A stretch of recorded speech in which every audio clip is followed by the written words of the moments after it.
Hello and happy Friday from beautiful, snowy Cortina, Italy. You're here with me as I cover the Winter Olympics, my 6 Olympics that I've covered. And this place is special. Tucked away in the Dolomites, the gargantuan mountains.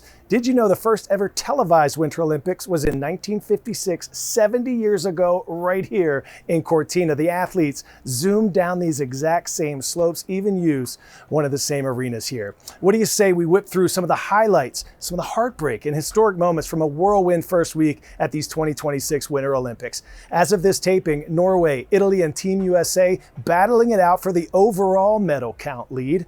Ukrainian skeleton racer Vladislav Hereshkovich, who we told you about yesterday, has officially been disqualified due to his helmet, which depicts his fellow athletes who were killed in Russia's war in Ukraine. 21-year-old American speed skater Jordan stoles the show, blazing his way into the history books, winning his first Olympic medal, a gold in the 1,000 meters, breaking an Olympic record older than him.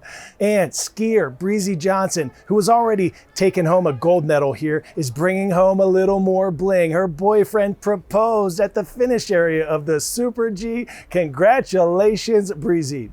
And one pair of Team USA curlers are sharing more than a name. They're sharing a piece of history. Corey Teesey and Corey Dropkin not only won the United States' first ever medal in the mixed curling event, but Teesey also became the first American woman to win an Olympic curling medal. I had a chance to catch up with Corey and Corey, the dynamic duo behind the Olympic magic. Corey. Yes. Corey. Yes. Coy. This could get awkward. Yes, it could. So you're at practice, coach is yelling, Corey! Are you like both looking? Like, do you have a nickname? How's this work? Yeah, our coach goes by Boy Corey and Girl Corey. Really? Oh, yeah, absolutely. Yeah. Otherwise, we're both looking. Yeah. Now, Corey, I know you're not done, but you're the first U.S. woman to ever get an Olympic medal in curling. Yeah. Let's go. Yay! Let's go. What does this mean to you? It's incredible. You know, that was brought to my attention that I had the possibility to do that here at our Olympic trials, and it's just surreal. And it's been a long time coming for USA curling and for women's curling in general. And I just hope that there's a lot of girls following behind me, and I hope that I can do whatever I can as a player and as a mentor to just inspire the next generation of girls to dream big and work hard and be on that podium. I went curling for the first time before I came here to Cortina. I played in the NFL. Thought it was pretty tough. This sport is no joke. Like, Corey, you look like Michael Jackson's Smooth Criminal. You're like 45 degrees to the ice, your core, your abs, your biceps. How many push-ups do you think you could do? I don't know, like 100. Oh, only 100, he says. I don't know. I mean, it is a tough sport. I mean, it looks a lot easier than it is. And I love being able to take people curling, share my passion, my love for this sport with others. It's always a joy when especially someone finds out how difficult it is that previously didn't think it was. You know, when we're out there playing, you know, curling, especially mixed doubles curling, you're doing extended lunge on the ice, trying to be precise like a golfer on a green. And then you get up, you jump up, you catch up, you sweep your heart out for 20, 25 seconds, and you try to recover that heart rate, get down to the hack and do it all over again, be very, very precise. It's a high intensity workout. And, you know, it's something that I love doing. It kind of brings me back to my grassroots, being a little kid on the sheet next to my brother and his team, you know, watching them do what they did, you know, practicing and just trying to replicate what they're doing on the sheet next to them and throwing stones, getting up, sweeping and doing it all over again. I love mixed doubles curling. We really don't get to play in front of a crowd very often. So the environment here in Italy and sold out crowds and the Italian fans, we had a ton of fans here cheering us on, fans from all over the other countries. You know, it fuels us out there. It fires us up, especially this one. And curling needs more of that. It's really exciting. It is an exciting sport, and we just want to showcase that to people. Okay, well, girl Corey, show us your biceps. It's not as big as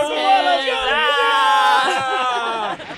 All right, before we get you to your other headlines today, I can't let this special date go by without a very cool on this day in history. February 13th, 1997, a massive trove of Lego bricks was lost at sea, spurring a phenomenon that persists to this day. A cargo ship headed for the United States was battered by rough seas off the coast of England, causing more than 60 shipping containers to fall overboard.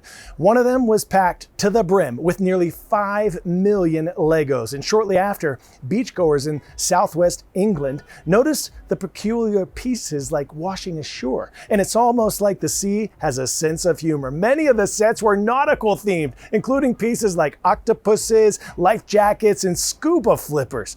In the 3 decades since, pieces carried by ocean currents have washed up all over the world, and beachcombers from all over have flocked to the English beaches to try their luck. It's even started a worldwide social media movement that allows people to report their finds from all over the world. But it's not all fun and games. Environmental advocates point to the incident as an example of how widespread plastic pollution has become in our oceans. Plastic can take centuries to fully decompose underwater and can release harmful chemicals into the environment as it breaks down. Pop quiz hot shot. Which material were the earliest Lego toys made of? Metal, rubber, wood, or clay?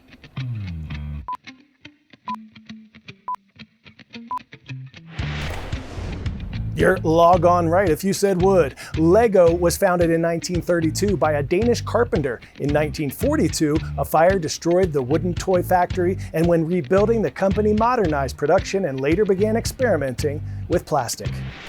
Now to an update about a story we told you about weeks ago. A group of Buddhist monks have just completed their months-long walk for peace across the United States. They arrived in Washington, D.C. this week, 108 days after starting their trek in Fort Worth, Texas.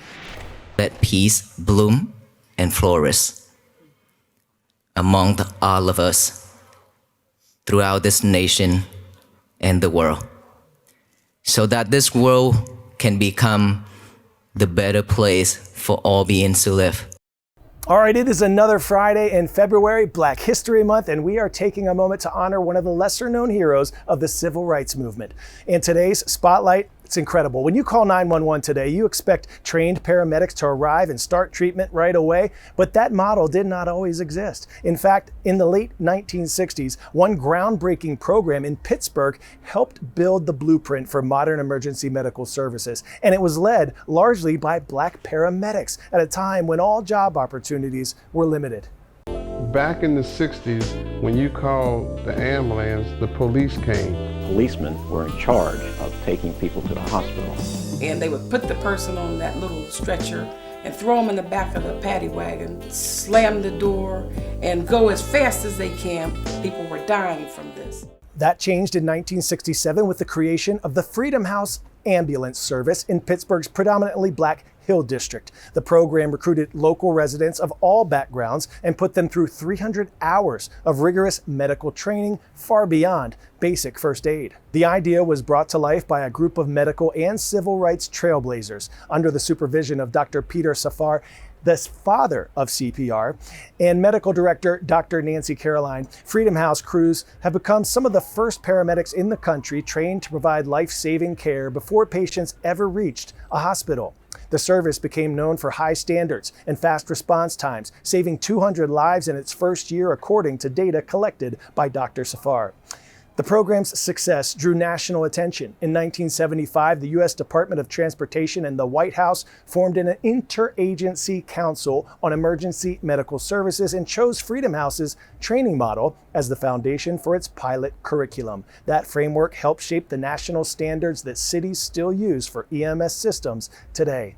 Freedom House proved that life-saving innovation can come from anywhere, and its impact is still riding along in ambulances across the country today.